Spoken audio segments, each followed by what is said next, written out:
Hi, நான் உங்கள் லக்ஷ்மி அக்கா வந்திருக்கேன். என்ன ரொம்ப நாள் கழிச்சு வந்திருக்கேன்னு பார்க்காதீங்க. ஆரியா ஒர்க்கில் ரொம்ப பிஸியாக இருந்துட்டோம். இன்றைக்கி இது ஷார்ட்டாக நான் நிறைய பேருக்கு இந்த கொழுக்கட்டை செய்கிறது பிச்சுக்கிட்டு வரும் ஒரு மாதிரி. நான் ரொம்ப ஈஸியாக செய்கிற ஒரு மெத்தட் உங்களுக்கு இன்றைக்கி நான் செஞ்சு காட்ட போகிறேன். நீங்கள் அதே மாதிரியே செய்யுங்க. இங்கே பாருங்கள், இதால் நான் ஒரு கப்பு கடலை எடுத்திருக்கேன். இதால் ஒரு கப்பு நம்ம வெல்லமும் போடணும் சரிசமமாக. 2 ஏலக்காய் எடுத்திருக்கேன்.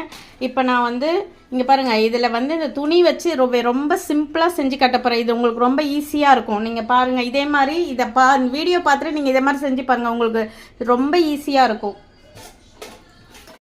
வாங்க, இப்போ இங்கே பாருங்கள், நான் இதால் 2 டம்ளர் மாவு போடுறேன். இங்கே பாருங்கள், இதால் நான் 2 டம்ளர் மாவு போடுறேன். உங்களுக்கு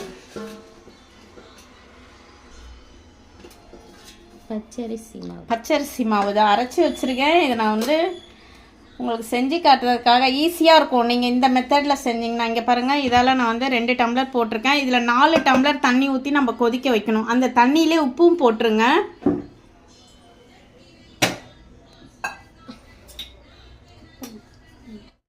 இதால் நான் 2 டம்ளர் அரிசி மாவு எடுத்திருக்கேன். இதால் நான் 4 டம்ளர் தண்ணி ஊற்றுறேன்.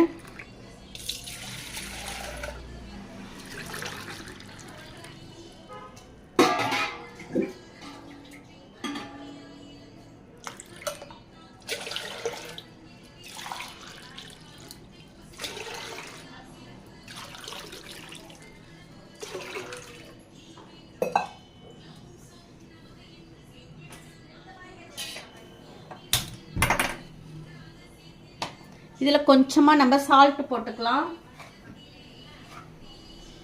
இங்கே பாருங்கள், கொஞ்சம் சால்ட்டு தான் போடுறேன். இது நல்லா கொதிக்கட்டும். தண்ணி ஒரு கொதி வந்தோடனே தான் நம்ம எடுத்து மாவில் ஊற்றி பிசையிடும். தண்ணி இங்கே பாருங்கள், இந்த மாதிரி கொதிக்குது பார்த்தீங்களா? இந்த மாதிரி கொதிக்கும் பொழுது நிறுத்திடுங்க. நிறுத்திட்டு இப்போ நீங்கள் அதிலே நம்ம உப்பு போட்டிருக்கிறதுனால இப்போ நம்ம இதில் கொஞ்சம் கொஞ்சமாக தண்ணி ஊற்றிட்டு கிளறி விட்டுக்கணும்.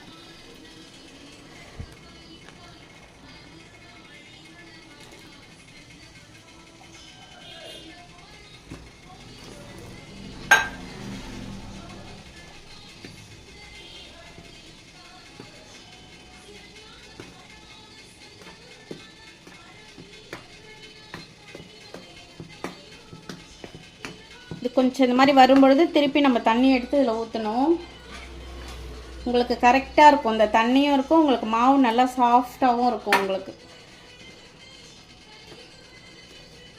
வேகமாக இது பண்ணாதீங்க, மேலே அடிச்சிடுச்சுன்னா கொப்பளம் போட்டுக்கும் தண்ணி.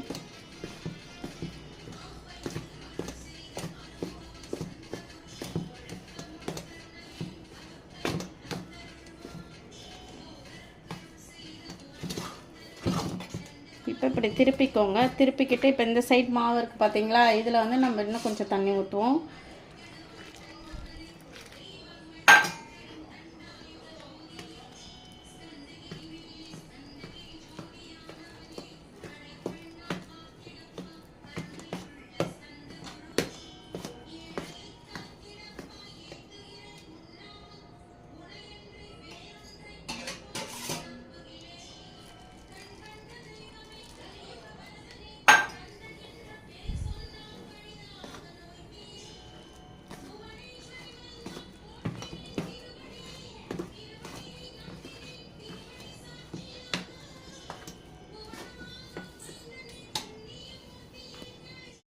அந்த மாவு இருக்கிற அந்த சைடில் தண்ணி விட்டுக்கோங்க.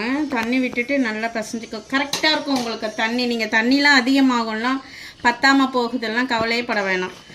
கரெக்டாக 1 டம்ளர் மாவுனா 2 டம்ளர் தண்ணி வைங்க. கரெக்டாக இருக்கும்.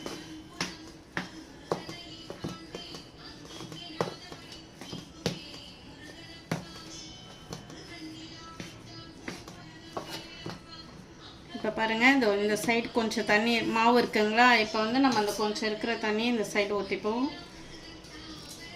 அகலமாக பாத்திரம் வச்சு கிளறுங்க.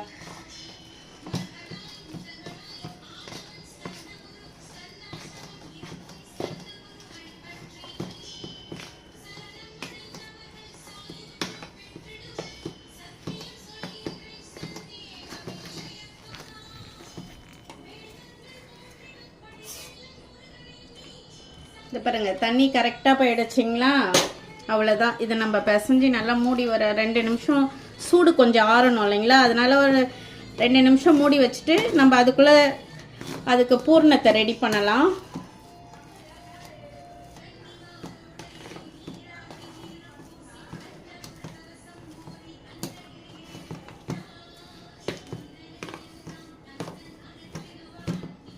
இது அப்படியே மூடி வச்சுருவோம், கொஞ்சம் ஆறட்டும். ஏன்னா சூடாக இருக்குது இல்லைங்களா, அதனால வந்து கொஞ்சம் ஆறட்டும். நம்ம அதுக்குள்ளே போய் பூர்ணம் ரெடி பண்ணலாம்.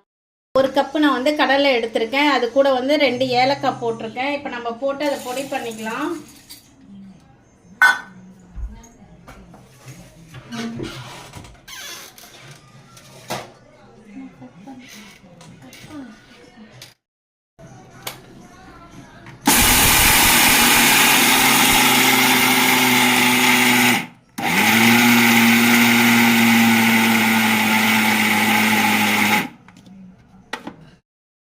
இங்கே பாருங்கள், இந்த மாதிரி இருக்கணும். ரொம்பவும் வந்து நம்ம நைஸாக அரைக்கக்கூடாது, கொஞ்சம் குறைப்பாக அரைச்சிக்கோங்க.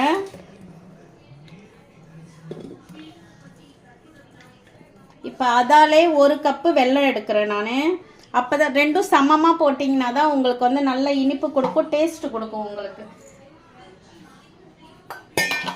இப்போ பாருங்கள், இதால் நான் 1 கப்பு வெல்லம் எடுக்கிறேன். இதையும் மிக்ஸி ஜாரில் போட்டு ஒரு ஓட்டு ஓட்டிக்கோங்க, அப்போ தான் நைஸாக இருக்கும்.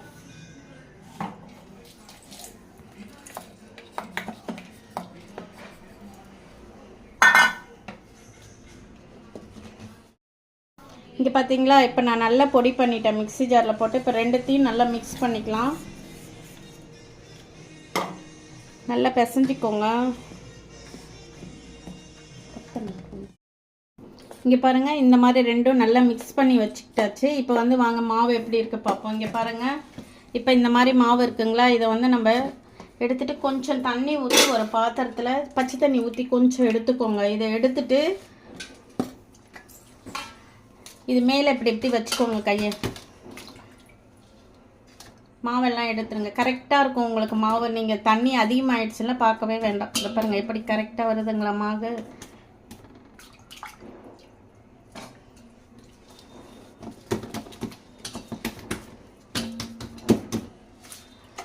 இப்போ இதுக்கு ரெடி ஆகிடுச்சு மாவு. இப்போ இதை வந்து நம்ம இப்படியே வச்சுட்டு இப்போ இதுக்கு வந்து ஒரு வெள்ளை துணி ஒன்று எடுத்துக்கோங்க. நீங்கள் இந்த இதுக்கு ஏற்ற மாதிரி இருக்கணும், கொஞ்சம் லாங்காக எடுத்துக்கோங்க. இங்கே பாருங்கள், இந்த நீட்டுக்கு இந்த ஒர்க்கு பார்த்தீங்களா, இந்த மாதிரி எடுத்துக்கோங்க. அதை வந்து தண்ணியில் நனைச்சிட்டு அந்த தண்ணியை வந்து பிழிஞ்சிக்கோங்க. பிழிஞ்சிட்டு ஒரு தட்டு ஒன்று எடுத்துக்கோங்க. இப்போ இந்த மாதிரி ஒரு தட்டுக்கு பின்னாடி இதை வச்சிடணும் நம்ம.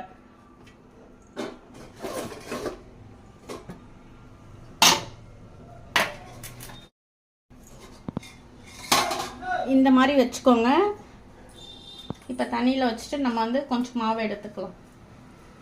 இப்போ இந்த மாதிரி மாவு எடுத்துட்டு இதில் வச்சுக்கோங்க. இதில் வச்சுட்டு இந்த துணியை அப்படியே இப்படி திருப்பி போட்டுட்டு நீங்கள் மெல்லிசாக தட்டிக்கோங்க.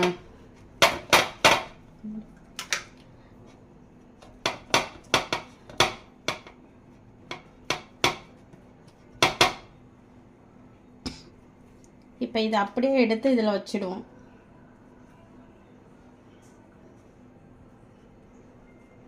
இது ரொம்ப ஈஸியாக இருக்கும் உங்களுக்கு. இங்கே பாருங்கள், உங்களுக்கு எதுவுமே ஆகாது, புட்டுக்காது, ஒரு மாதிரி விரிசல் விடாது, நல்லா இருக்கும் உங்களுக்கு. அவ்வளோதாங்க, எவ்வளோ ஈஸியாக இருக்குது பார்த்தீங்களா. இதில் வச்சுட்டு ஒரு சிலர் வரலைன்னுவாங்க, என்னத்தான் வரலைன்னா இங்கே பாருங்கள் அழகாக வந்துடும் பாருங்கள். இப்போ இங்கே பார்த்தீங்களா, கொழுக்கட்டை ரெடி. இதே மாதிரி தான் நம்ம எல்லாமே போட்டு எடுத்துடணும். இது உங்களுக்கு ரொம்ப ஈஸியாக இருக்கும். இந்த மெத்தடில் நீங்கள் ஒரு டைம் செஞ்சு பாருங்கள். இங்கே பாருங்கள், இப்போ வந்து நான் ஒரு 4 இது போட்டுட்டேன். அதுக்கப்புறமா இந்த துணியை வந்து நம்ம வந்து அந்த தண்ணியில் வந்து போட்டு ஒரு வாட்டி நல்லா, ஏன்னா அதில் மாவு இருக்கும் பார்த்தீங்களா, அது திருப்பி வந்து பிசுன்ட்டு இருக்கும். அதை வந்து கொஞ்சம் நல்லா பிழிஞ்சிட்டு திருப்பி நம்ம போட்டு அதில் உருண்டை எடுத்து தட்டிக்கலாம். அது மாதிரி ஒரு 4 உருண்டை 5 உருண்டை போடும் பொழுது நீங்கள் அது மாதிரி வந்து அந்த துணியை மட்டும் எடுத்து ஒரு 4 இது தட்டிட்டு அதுக்கப்புறமா திருப்பி தண்ணியில் நனைச்சி திருப்பி தட்டி போடுங்க.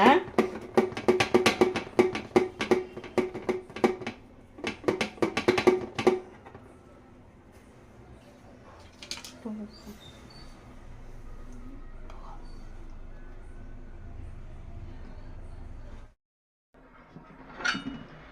பாருங்கள், இப்போ நான் போட்டு ரெடி பண்ணிட்டேன். இப்போ நம்ம வந்து ஸ்டவ் பற்ற வச்சு எடுத்து வச்சுக்கலாம். ஒரு 10 நிமிஷம் ஆவி காட்டி எடுத்துடலாம்.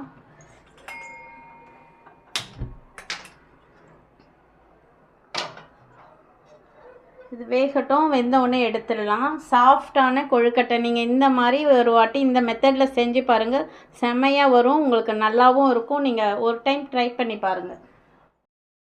இங்கே பாருங்கள், வெந்துடுச்சு. இங்கே கொஞ்சோண்டு தண்ணி தொட்டு இப்படி பண்ணிங்கன்னா உங்களுக்கு தெரியும் வெந்துடுச்சு. வாங்க இப்போ எடுத்துடலாம், ஸ்டவ் ஆஃப் பண்ணிடலாம்.